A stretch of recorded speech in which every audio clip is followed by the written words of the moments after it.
Hi friends, good morning. আমরা আজকে এসছি একটা, এটাকে বলে ভূত গাছ, নাম দিয়েছে ভূত গাছ। কিন্তু আমার মনে হচ্ছে এই নামটা আমি কিছুতেই মানতে পারছি না, কারণ এটা হচ্ছে একটা ক্রান্তীয় অঞ্চলের গাছ। ক্রান্তীয় অঞ্চলের গাছ, এটা এর কালার চেঞ্জ হয়। এই যে এখন দেখছেন, এখন শীতকাল, এর পাতাগুলো দেখুন লাল, এর পাতাগুলো দেখুন লাল লাল হয়েছে এবং গাছে ফল এসে গেছে, ফুল এসে গেছে। এই যে ফুল, গাছে ফুল এসছে, ফল এখনো আসেনি, ফল এখনো আসেনি এবং ও পাতা ঝরাতে শুরু করেছে। যখন গাছটাতে এই লাল পাতাগুলো সব ঝরে যাবে, তখন দেখবেন এতে ফল ভর্তি হয়ে যাবে ফুল থেকে, আর একটাও পাতা থাকবে না, ফল ফল ফল শুধু ধরে থাকবে। এবং ফল শেষ হবার সাথে সাথেই গাছে কচি পাতা জন্মাবে। প্রায় বর্ষা আগমন হয়ে যাবে, সবুজ সবুজ কচি পাতা জন্মাবে। তখন গাছটা, পাতাটা সবুজ হয়ে যাবে এবং বডিটা এই যে দেখছেন এখন হোয়াইট অ্যান্ড গ্রিন বডিটা, তখন এই হোয়াইট অ্যান্ড গ্রিন থাকবে না, তখন সাধারণ কাঠের মতো কালার নিয়ে নেবে। এই যে রূপ চেঞ্জ করে এক বছরের মধ্যে গাছটা, এবং এই যে এখন দেখুন বডিটা হোয়াইট অ্যান্ড গ্রিনিশ, এই যে কালারটা দেখছেন কত সুন্দর। এবং এই সানলাইট,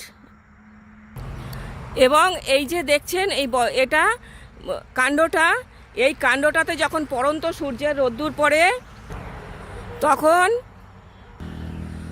তখন এর মানে অন্ধকারের গোধূলি লগনের মধ্যেও একটা আলোর বিচ্ছুরণ ঘটায়।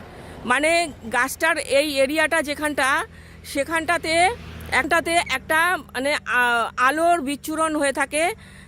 গোধূলি শেষ হতে যায়, প্রায় 7টা 7:30 অবধি একটা আলো লাইট ধরা থাকে প্রায় ওর কাণ্ডতে, কেন জানি না।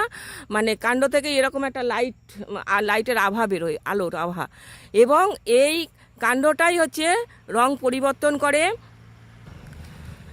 এবং এর কাছে গেলে না একটা শীতলতা অনুভব হয়, খুব প্রশান্তি লাগে, শান্তি লাগে। এই যে আমি এখন এখানে জঙ্গলে দাঁড়িয়ে দাঁড়িয়ে ভিডিও করছি, আমার কাছে একটা ঠান্ডা আবহাওয়ার পরিবেশ লাগছে। এই গাছটা একমাত্র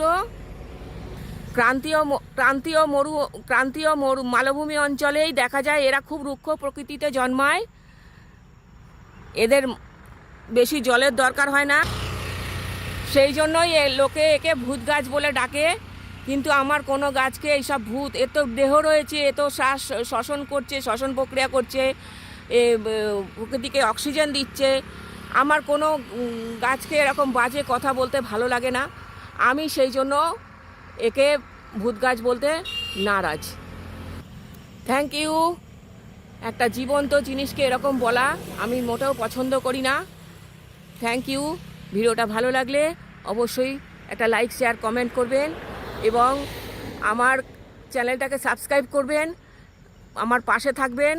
আরও নতুন নতুন ভিডিও যাতে আমি আপনাদেরকে দিতে পারি, আপলোড করতে পারি। এবং এই যে দেখছেন, আমি প্রায় জঙ্গলের কাছে এসেই পুরো চারিদিকে দেখুন জঙ্গল ভর্তি, জঙ্গলের মধ্যে ঢুকে আমি প্রায় ভিডিওটা করছি। এরকম আপনারা যদি আমাকে সাহায্য করেন, দেখুন চারিদিকে শুধু জঙ্গল আর জঙ্গল।